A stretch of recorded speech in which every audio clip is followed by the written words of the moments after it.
Hello, students, and welcome to your English class.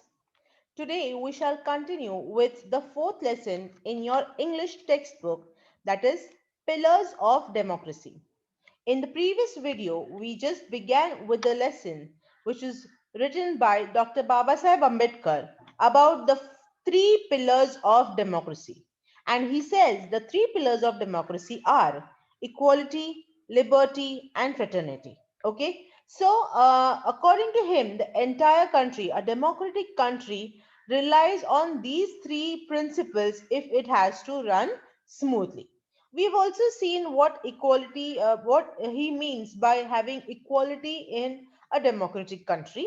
And now we shall be looking at the second thing that he focuses on, that is the principle of fraternity. Now, what does fraternity mean? That also we have discussed, but let us revise that it means a sense of common brotherhood of all Indians. That is, no matter which caste, which creed, which religion you are from, you have this common feeling of brotherhood. You feel that every person who is an Indian is your brother, okay, and so you share that kind of bonding with each other, okay. So that is fraternity.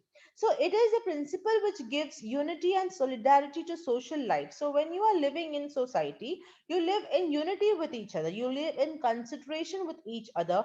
But he says it is a difficult thing to achieve. Why? Because he narrates a story which tells us how difficult it is for United States of America, for United States of America, in order to accept fraternity as its principle. Okay, so he has related an incident which was told by James Bryce in his volume on American Commonwealth. Okay, and he tells us this story in his own words, that is the words of Mr. Bryce himself. So let us see what this story, or what was the incident that took place.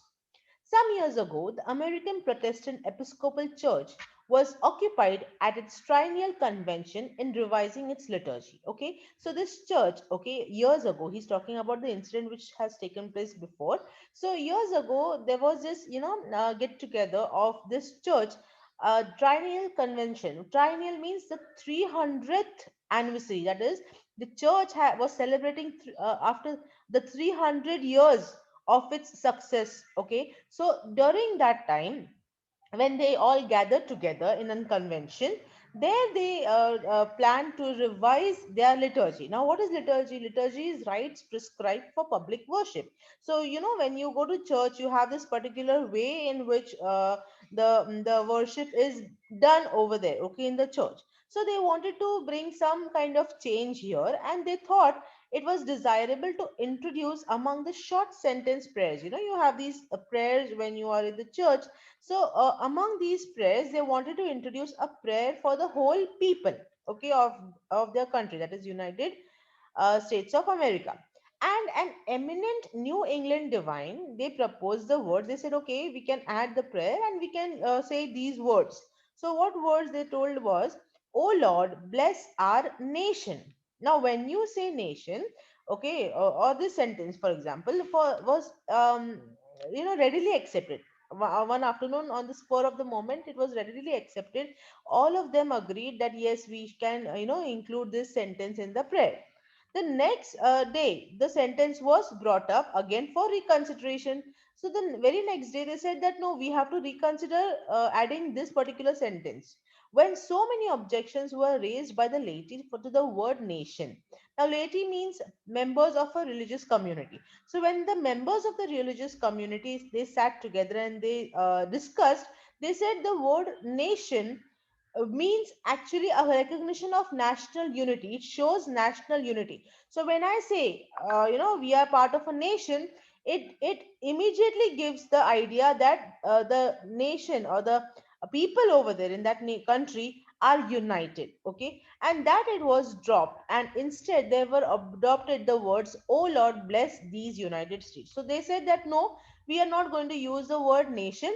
Instead, they use the word United States. Okay, so this was the entire procedure that took place just from the word nation, because it gives a wrong idea according to them. Okay, during that time, it gave a wrong idea to the people that the people in United States of America were united when they were actually not. and so they did not wanted to use the word nation, so they replaced it with United States. Now, there was little solidarity in the United States of America at the time when this incident occurred. Okay, so when this incident took place, the people over there were not that united, and the people of America did not think that they were a nation. Okay, so if the people of United States could not feel that they were a nation, then how difficult it is for Indians to think that they are a nation? Because he says this because in very I can actually say not any other place you will not find people with so much of variety living together. Okay, variety of caste, creed, religion, all of them living together in one country. So India is such a country where you will find every religion living together. Okay, so it is really a difficult process to call India a nation. So he remembers, Baba Sahib Ambedkar remembers the days when politically minded Indians they resented the expression, the people of India. Okay, so they said that we will not use. They preferred the expression the Indian nation. They said no, we are a nation and we are united and we have this common brotherhood feeling among us of among ourselves. But Baba Sahib Ambedkar, he was of the opinion that in believing that we are a nation, we are cherishing a great delusion. Delusion means a mistaken idea or opinion, like we are just telling ourselves that we are a nation. We are not living that fact. Okay, we are not living together as a nation. So we are living in a great mistaken thought. Okay, so how can people divided into several thousands of castes be a nation? So Dr. Baba Sahib Ambedkar is asking a question here, that when United States of America, which has hardly any castes over there, if they are finding themselves, and they were actually during that time, he has narrated the incident which was years ago. Okay, so if they found it difficult to call themselves as a nation, then of course he says that for India it is a very difficult thing. So the sooner we realize that we are not yet as a nation in the social and psychological sense of the word, the better for us. So he says that according to the true meaning of the word, in case of the society that we live in case of the behavior that we have against each other, that we are not truly living as a nation. For then only we shall realize the necessity of becoming a nation and seriously think of ways and means of realizing the goal. So he says if we stop calling ourselves a nation and realize what the true meaning is, only then we will be able to make some changes in our behavior and truly call ourselves as a nation. The realization of this goal is going to be very difficult. So he says it's going to be difficult, far more difficult than it has been in the United States. Why? Because we have caste problem. United States has no caste problem. But in India, there are castes. Not only religions, but also every religion has castes. So the castes are anti-national, means they are harmful for the country. Okay, they are in opposition to the thought that we are a nation. So in the first place, because they bring about separation in social life, they are anti-national, and they are anti-national because they generate jealousy and antipathy. Now, what is the meaning of antipathy? Antipathy means deep-seated feeling of dislike. Like you just cannot stand some religion which live in and around you. Okay, so that kind of feeling comes between you and your nation, the concept of nation, because we have various castes which separate the thought of a nation.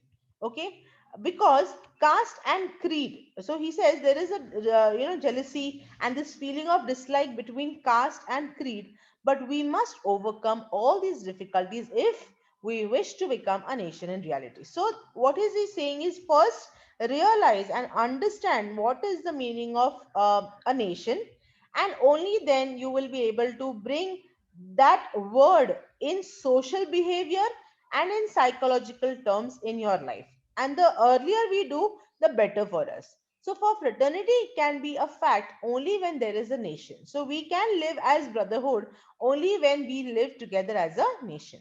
So, without fraternity, equality, and liberty will be no deeper than coats of paint. So, he says, without these three pillars, we are just living together as a nation, which is a fake identity which is not real. Okay, so we have to follow these three pillars in order to be an example for a true democratic country in front of the entire world, if we live together with liberty, with equality, and with fraternity. Okay, so my dear students, I hope you have understood the entire lesson.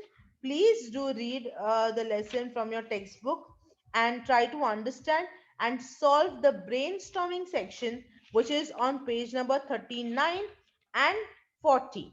Okay, till then, thank you and have a nice day.